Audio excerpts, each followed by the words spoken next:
In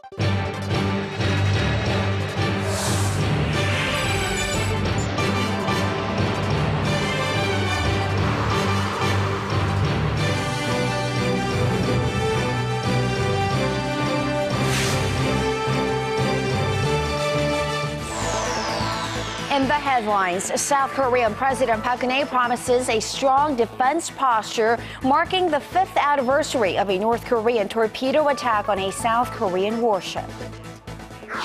Korea's March consumer sentiment dips to a 3-month low as government stimulus measures fail to boost economic growth. And Korea successfully sends a new science satellite into space. The satellite will help enable 24-hour monitoring of the Earth's surface, regardless of weather conditions. Hello and welcome to ARIRANG News. Thanks for tuning in. Live from Seoul, I am Kang Chery. We begin in Daejeon, where a memorial ceremony took place, marking the 5th anniversary of North Korea's torpedo attack on the Cheonan, a South Korean warship. President Park Geun-hye urged the country to remember the victims' sacrifices and called on North Korea to stop provocations. Our Cheonan has our top story.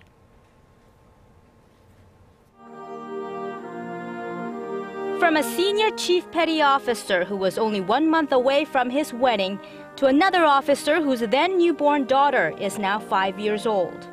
President Park Geun-hye expressed her condolences to the 46 sailors who perished in the attack 5 years ago, as well as a chief warrant officer who lost his life in the recovery mission.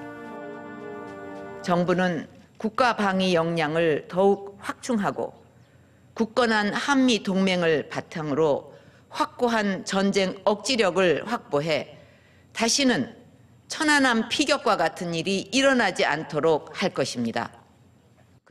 While North Korea denies its involvement, a multinational team of experts concluded that a North Korean torpedo caused a corvette to split in half and sink in the West Sea.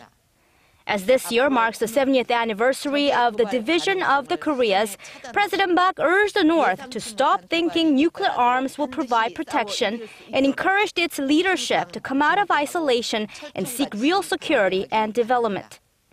She also stressed that achieving unification in a manner that satisfies South and North Koreans would be a way to ensure that the sacrifices made by the sailors were not in vain. 통일이 내일 당장 오지는 않더라도 미래에 반드시 이루어질 것임을 믿고 지금부터 차근차근 준비를 해 나가야 합니다.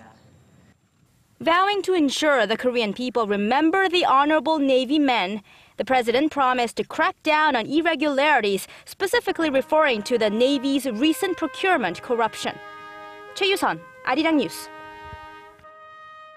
Now, also attending this morning's ceremony were the leaders of Korea's main political parties, and ahead of this event, though, the parties clashed over the main opposition's past reluctance to officially point the finger at North Korea for the sinking. Our Park Ji-won has the story. Both party leaders were in Daejeon on Thursday to pay their respects to the 46 South Korean sailors who lost their lives in the Cheonan sinking 5 years ago. Ruling Saenuri Party leader Kim Moo-sung was joined by floor leader Yoo Seung-min and other key members of the party. The main opposition New Politics Alliance for Democracy's leader Moon Jae-in was also there to mourn the sailors. A day before, the former presidential candidate finally acknowledged the sinking was the result of a North Korean attack. I warn North Korea that any military threats or provocations that break inter-Korean peace and trust are unacceptable.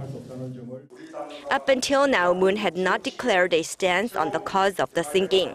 Other liberal politicians had raised doubts about the results of a South Korean-led international investigation that concluded the North torpedoed the Cheonan. They have argued the sinking could have been attributed to other causes, like a submerged rock or a mistaken bombing by a U.S. warship during joint military drills between South Korea and the U.S. The ruling party leader sharply criticized Moon on Thursday, saying the acknowledgement came far too late. The opposition party needs to apologize to the lost sailors and the people for having opposed the Assembly's adoption of a resolution condemning North Korea 5 years ago. Political science professor Cheonan from Chungang University says it is natural that Moon, as a politician, is trying to earn support from a wider spectrum of voters by stressing issues like security that interest most people. What is problematic is when a politician suddenly changes his or her view regarding an issue entirely. Then he or she needs to clearly state reasons behind such an abrupt change of views. But in the case of Moon, he has kept silent about the issue until now. Both parties are heading into by-elections late next month and general elections next year. Park Ji-won, ARIRANG News. The Cheonan warship attack was a major blow to the country, but the bereaved families of the victims have suffered the most. Many still struggle with their grief today. ARIRANG's Kim Hyun-bin talked to some of them. At 9:22 p.m. on March 26, 2010, a North Korean torpedo slammed into the side of the South Korean warship Cheonan, claiming the lives of 46 of the 104 South Korean sailors on board. The power of the blast split the ship's stern in two as it patrolled near South Korea's western Baekneung-do Island, located just 10 kilometers from the contested maritime border. 5 years have passed, but for the family members of the sailors who died, the pain is still fresh. I love you, my son. If he was alive, he would be 30. I will come find you. I promise Dad that whoever dies first will come find you in the afterlife, no matter what. I want to restore everything. I feel guilt for sending him off as a career soldier and for everything I wasn't able to do for him. That I really regret. Many survivors of the Cheonan tragedy have come back to pay tribute to their fallen comrades, but also to find some peace of mind in their work. I miss the days when I used to roam the seas with my comrades. We will do everything we can to protect the sea that you died defending. Thousands of people have been paying tribute to the 46 sailors who perished in the line of duty 5 years ago. It's a solemn day. It also highlights why South Korea needs to maintain the utmost military readiness at all times. Kim Hyun-bin, ARIRANG News, Daejeon. And marking this occasion, South Korea has vowed to get North Korea to answer for the incident when stalled inter-Korean talks resume. Seoul's Unification Ministry said Thursday that it plans to talk to Pyongyang about possible ways to do that, including discussions on the sanctions placed on the regime in the wake of the warship sinking. While North Korea continues to deny its involvement, Washington also lent support to the South Korean government stance. The U.S. State Department reportedly reaffirmed its backing for an investigative report by international experts that blames North Korea for the incident.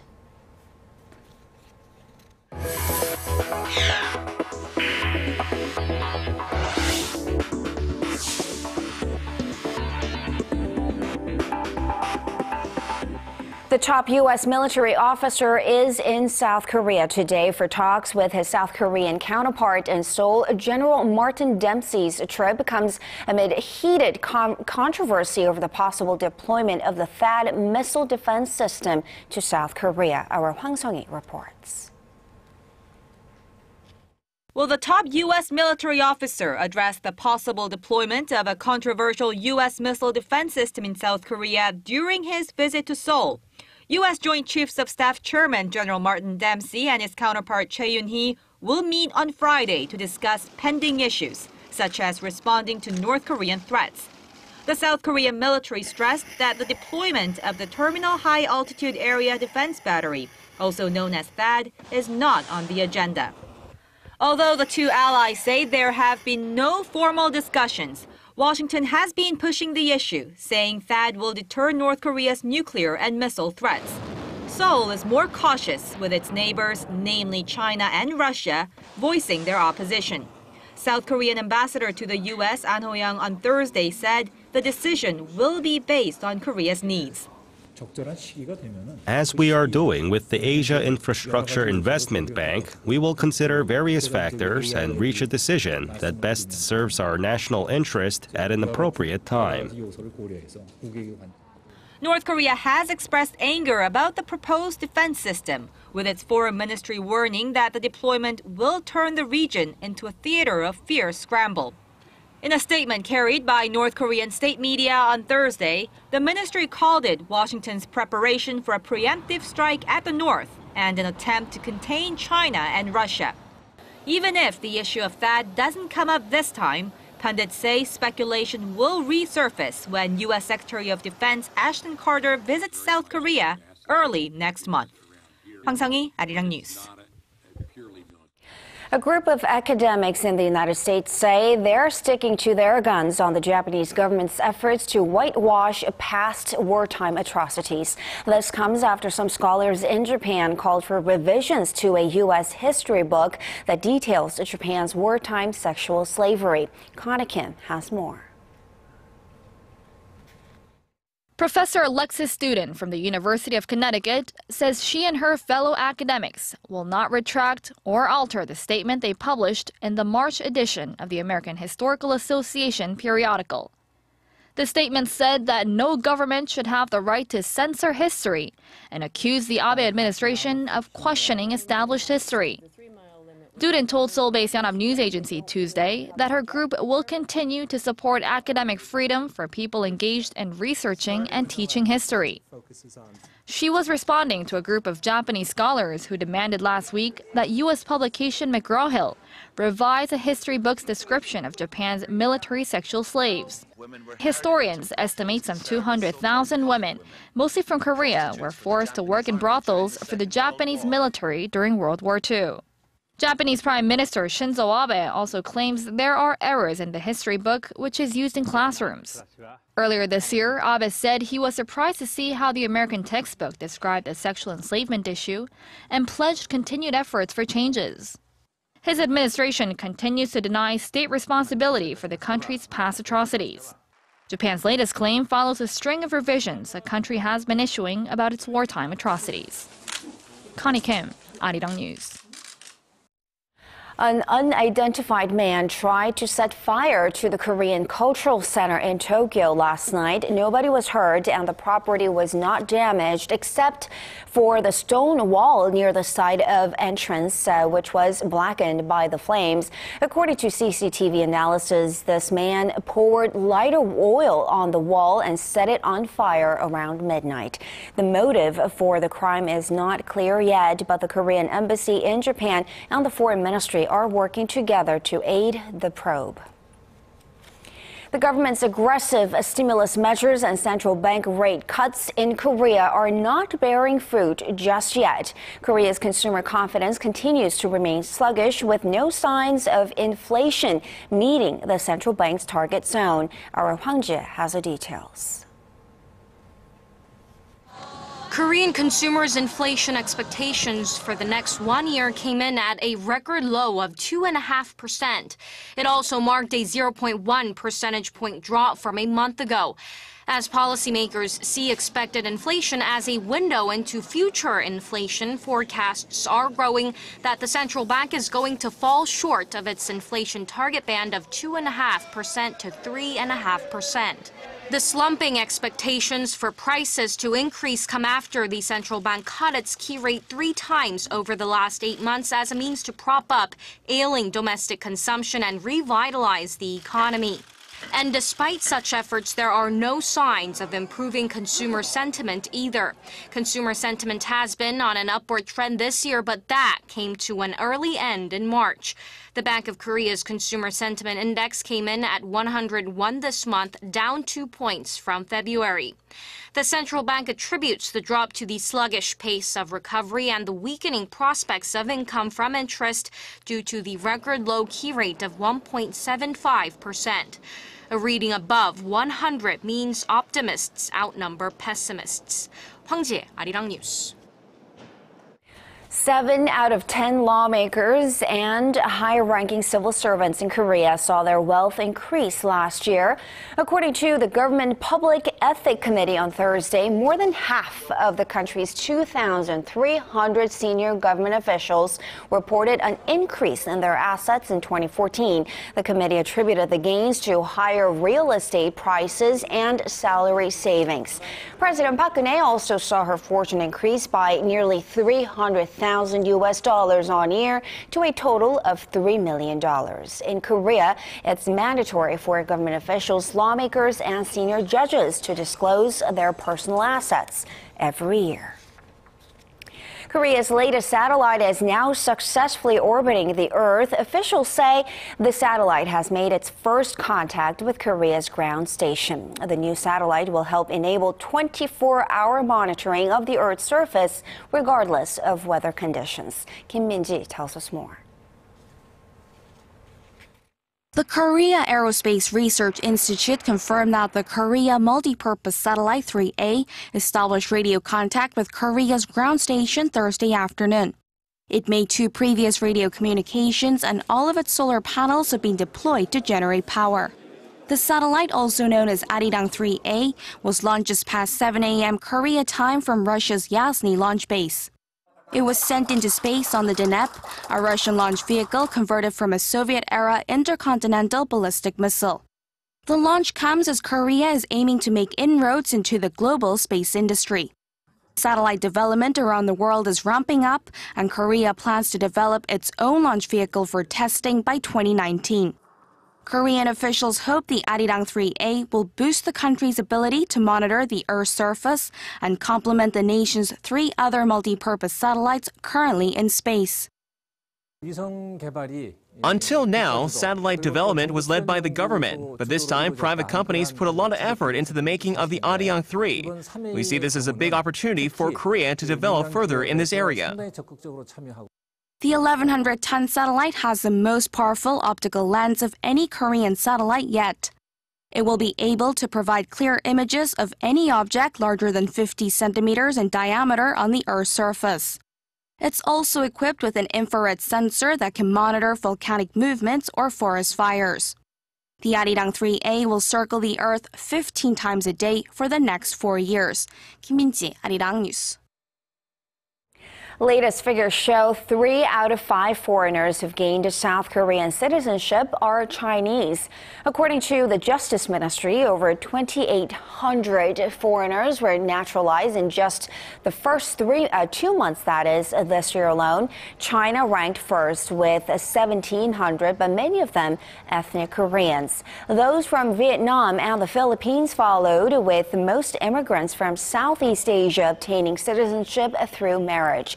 Meanwhile, 2,600 Koreans were naturalized in other countries during the same period, with more than half of them becoming American citizens.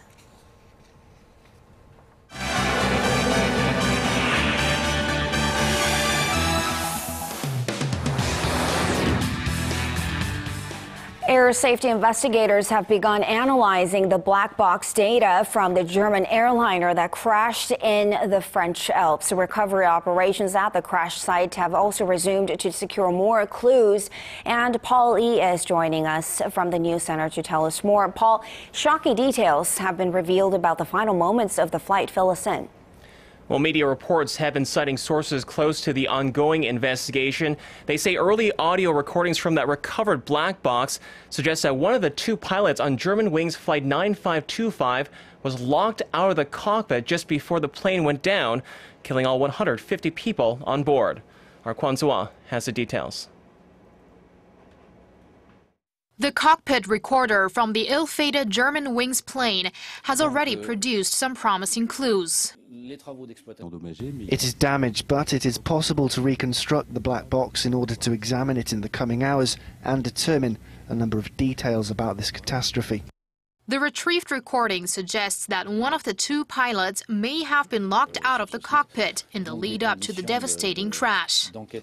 The New York Times has an unnamed source from the investigation saying you can hear one pilot lightly knocking, then hitting the door more aggressively, trying to smash it down. Following this, there was no more conversation to be heard. Lufthansa, the parent airline of Germanwings, did not confirm the claim. What's known is that the plane did not descend suddenly. It was drastically but consistently falling, indicating that there was no explosion in the middle of the flight. Investigators say the pulverized debris and the way it scattered reinforces that conclusion. But officials say it may take weeks or even months for full results. They are searching for the second black box, as only the casing, not the recording device itself, has been recovered. Meanwhile, Germanwings is supporting the families of the deceased as they promise to take them as close to the crash site as possible. A counseling unit has also been set up. On Wednesday local time, leaders of the three most affected countries, French President François Hollande, German Chancellor Angela Merkel, and Spain's Prime Minister Mariano Rajoy, paid their respects to the victims at the surge headquarters. Kwon So-ah, ARIRANG News. And shifting now to Vietnam, an industrial disaster has hit the Southeast Asian country, leaving 14 dead and dozens more injured. Paul, what exactly happened? Has there been any update on the recovery efforts? Well, authorities say the accident occurred late Wednesday when a major scaffolding section collapsed at a steel plant in the coastal province of Ha Tinh. Around 700 emergency personnel at the site worked through the night and are still searching for two bodies believed to be trapped under the debris. Many of the injured are said to be in hospital in critical condition. According to state-run media, all the victims were Vietnamese and part of a team building a concrete seawall. The construction project was reportedly linked to Samsung C&T, which allegedly hired the workers through a local subcontractor. A regional government official said it's not immediately clear what went wrong, but that an official investigation would soon be launched. And switching gears now to the tech industry, Facebook is taking another giant step towards monetizing its global service, this time by turning its millions of users into consumers. Give us details on this latest venture. Well, Facebook says it's not satisfied with just being the world's most popular social network. The company now wants to be the go-to place on the internet for e-commerce and even video sharing. And the plan is to do all this through their instant messaging app. Facebook founder and CEO Mark Zuckerberg made the announcement on Wednesday in San Francisco. Speaking at his company's annual developers conference, he introduced a new software platform that will allow businesses to engage with users via third-party applications. But analysts warn whether consumers will jump to use these new services is another story. People are becoming more and more willing to interact with brands and companies on Facebook and other social sites, and that's a good sign. But Facebook's trying to put together two things that people haven't necessarily shown an appetite for. The Messenger app that people aren't terribly pleased with, and also shopping on Facebook is something that Facebook really wants to encourage, and retailers would like to see that happen, but most people haven't really shown an appetite for shopping on Facebook either.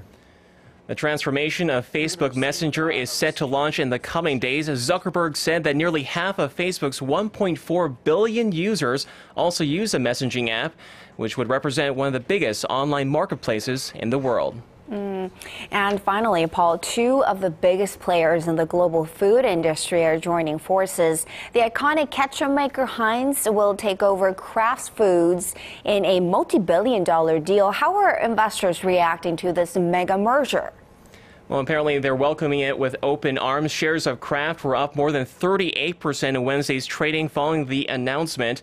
Executives from H.J. Heinz Company said it would be acquiring a majority stake in Kraft, with the combined company forecast to bring in $28 billion in revenue.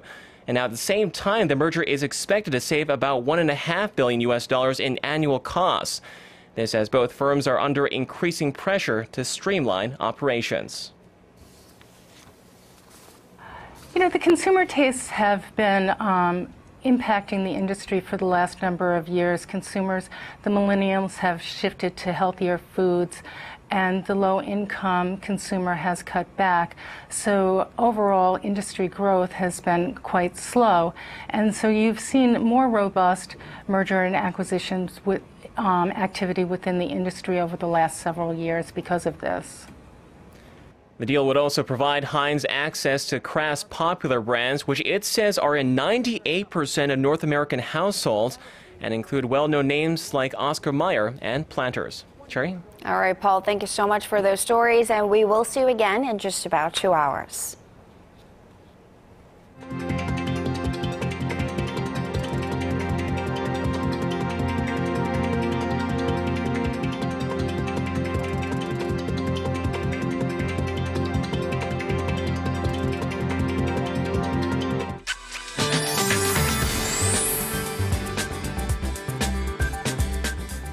Hello and welcome. I'm Kim Bo-kyung with your weather forecast. It was a beautiful day, nice for outdoor activities under clear skies, but it is getting drier by the day, and dry weather advisories have been extended to more regions. In fact, humidity levels in some places are down at 20%. And as for tomorrow, be careful on the roads for your morning commute, as we may wake up to foggy conditions. And other than that, be aware of the big gap in numbers from day to night. On to Friday's readings. Seoul and Busan should reach a high of 17. Daegu and Gwangju jump to the low 20s. Meanwhile, Jeju peaks at 15. Dokdo 13. Mount Kumgang hits 8. Those are the updates I have for you now. I'll see you soon. And that will do it for this edition of ARIRANG News. Thanks for watching.